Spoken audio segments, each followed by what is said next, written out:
तो और बढ़ जाएगी उसकी एक्टिविटी, वर्कर्स की एक्टिविटी और बढ़ गई। ऐसे ही करते करते जब 11वां कस्टमर आएगा तो अब 10 के 10 कस्टमर क्या कर रहे हैं, सर्व, 10 के 10 वर्कर्स कस्टमर्स को सर्व कर रहे हैं। अब जब 11वां कस्टमर आ गया उसको खड़ा होना ही पड़ेगा, अब वो मजीद एक्टिविटी वर्कर की नहीं बढ़ा सकता। पहले तो जो जो आते जाता है वर्कर की एक्टिविटी बढ़ाते जा रहा था, अब 11वां आएगा तो वर्कर की एक्टिविटी नहीं बढ़ा पाएगा। इसी तरीके से बहुत सारे एंजाइम्स थे, एंजाइम की कंसंट्रेशन बहुत ज्यादा थी, सही है, सबस्ट्रेट आते गए और एंजाइम उनको पेटलाइज करते रहा, रेट ऑफ प्रोडक्ट फॉर्मेशन बढ़ती गई बढ़ती गई बढ़ती गई until all the enzymes become saturated with substrate. जब तक सारे एंजाइम्स किससे सैचुरेटेड ना हो गए हो, सबस्ट्रेट से। जब सारे एंजाइम सबस्ट्रेट से सैचुरेटेड हो गए, अब कोई भी एंजाइम की एक्टिव साइट खाली नहीं है, तो अब जितने भी सबस्ट्रेट आ जाए, जितना सबस्ट्रेट बढ़ाते चले जाओ बढ़ाते चले जाओ, एंजाइम की एक्टिविटी इतनी ही रहेगी, सही है, इससे नहीं बढ़ सकती, सही है।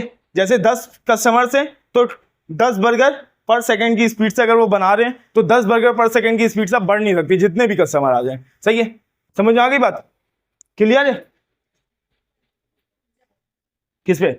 हाँ, जितने एंजाइम की कंसंट्रेशन जितनी होगी ना, अगर ज्यादा एंजाइम होंगे तो बहुत ज्यादा सबस्ट्रेट आने के बाद रुकेगा, सही है, मगर एंजाइम थोड़े से होंगे तो फौरन सब सारे एक्टिव साइट वो हो जाएंगे, बिजी हो जाएंगे। अब जितना भी सबस्ट्रेट बढ़ाते जाओ एंजाइम की एक्टिविटी बढ़ेगी नहीं, कि एक्टिव साइट तो सारे वो हो गए। एंजाइम इनहिबिशन मतलब एंजाइम की एक्टिविटी को डिक्रीज करना, सही है। एंजाइम इनहिबिशन के लिए हमारे पास एंजाइम इनहिबिटर्स होते हैं, सही है। कुछ होते हैं रिवर्सिबल इनहिबिटर और कुछ होते हैं इरिवर्सिबल इनहिबिटर। रिवर्सिबल इनहिबिटर को हम रिवर्स कर सकते हैं, मतलब उन इनहिबिटर की इफेक्ट, अगर रिवर्सिबल इनहिबिटर एंजाइम की एक्टिविटी को इनहिबिट करें, डिक्रीज करें, तो हम उसको क्या कर सकते हैं, रिवर्स कर सकते हैं, मतलब दोबारा से एंजाइम को वर्किंग स्टेट में ला सकते हैं। मगर अगर इरिवर्सिबल एंजाइम अगर बाइंड कर जाए, अगर इरिवर्सिबल इनहिबिटर बाइंड कर जाए एंजाइम के साथ, तो क्या होगा, दोबारा वो एंजाइम वर्किंग स्टेज में नहीं आएगा, सही है, इरिवर्सिबली बाइंड हो जाएगा, सही। दोबारा मिसाल नहीं दूंगा।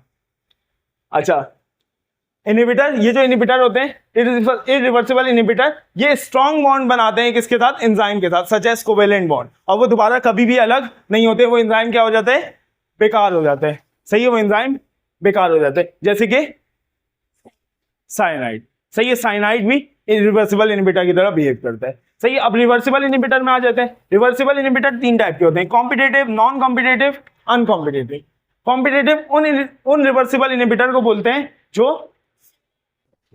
जो सबस्ट्रेट से सिमिलर होते हैं, सबस्ट्रेट के जैसे होते हैं, और एक्टिव साइट पे कंपटीशन करते हैं सबस्ट्रेट के साथ, सही है, और इस तरह इनहिबिट करते हैं एक्टिव साइट पे बाइंड होके, सही है। एक्टिव साइट पे बाइंड होके क्या करते हैं, एंजाइम की एक्टिविटी को इनहिबिट करते हैं। नॉन कॉम्पिटिटिव डिसिमिलर होते हैं, मतलब सबस्ट्रेट के जैसे नहीं दिखते हैं, और बाइंड करते हैं, bind to a site away from the active site, एक साइट से बाइंड करते हैं जो एक्टिव साइट से दूर होती है, जिस साइट को हम कहते हैं एलोस्टेरिक साइट, बिल्कुल सही।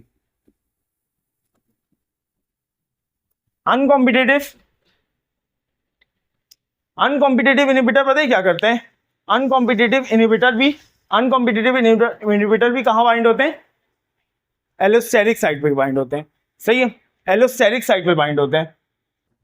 मगर अनकॉम्पिटिटिव इनहिबिटर और नॉन कॉम्पिटिटिव इनहिबिटर में क्या फर्क है,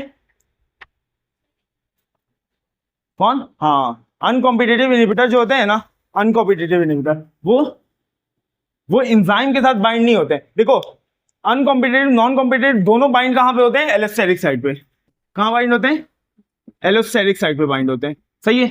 कहां बाइंड होते हैं, दोनों एलोस्टेरिक साइट पे बाइंड होते हैं। मगर ये एंजाइम के साथ जाके बाइंड हो जाते हैं और एंजाइम को किसी सबस्ट्रेट के साथ बाइंड ही नहीं होने देते, और ये एलोस्टेरिक, ये जो है अनकॉम्पिटिटिव, ये एंजाइम सबस्ट्रेट कॉम्प्लेक्स के साथ बाइंड होता है। किसके साथ बाइंड होता है, एंजाइम सबस्ट्रेट कॉम्प्लेक्स, मतलब ये एंजाइम सबस्ट्रेट कॉम्प्लेक्स बना, एंजाइम सबस्ट्रेट कॉम्प्लेक्स बना। अब ये किसमें कन्वर्ट होगा, एंजाइम प्रोडक्ट कॉम्प्लेक्स में। किसमें कन्वर्ट होगा, एंजाइम प्रोडक्ट कॉम्प्लेक्स में। तो अचानक से एक अनकॉम्पिटिटिव इनहिबिटर आते हैं और आगे इसके साथ बाइंड हो जाता है। अब एक्टिव साइट पे तो पहले से सबस्ट्रेट बाइंड हुआ है, तो ये कहां पे बाइंड हो जाता है, एलोस्टेरिक साइट पे, सही है। अब एलोस्टेरिक साइट पे बाइंड हो गया, अब ये क्या करता है, ये एक नया कंपाउंड बना लेता है और जो प्रोडक्ट बनने वाला था वो प्रोडक्ट नहीं बनता है, सही है। ये अनकॉम्पिटिटिव इनहिबिशन की एग्जांपल है। समझ में आ गई बात? तो अच्छा मिसाल आया था, वो वाला मिसाल उसको मारने वाला, वीडियो कैंसिल हो गई।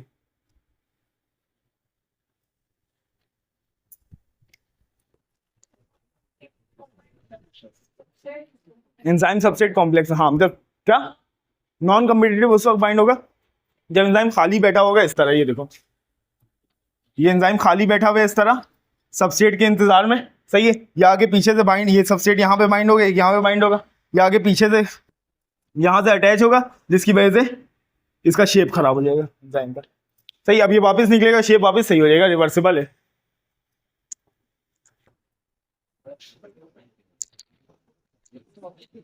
अच्छा एक इनिबिशन और रह गई, फिर बताता हूं तुम्हें क्यों होता है ऐसा। एक और इनिबिशन है जिसका नाम है फीडबैक इनहिबिशन। फीडबैक इनहिबिशन, ये जो फीडबैक इनहिबिशन होती है ये कैसे होती है, ये देखो ये एक सबस्ट्रेट है, ये कन्वर्ट होता है किसमें, प्रोडक्ट में। अब होता पता है क्या है, जब प्रोडक्ट ज्यादा जमा हो जाते हैं, बहुत ज्यादा जमा हो जाते हैं, तो ये प्रोडक्ट ही क्या कर देते हैं, ये जो एंजाइम ऊपर बैठा होता है इस एंजाइम को इनहिबिट कर देते हैं, सही है।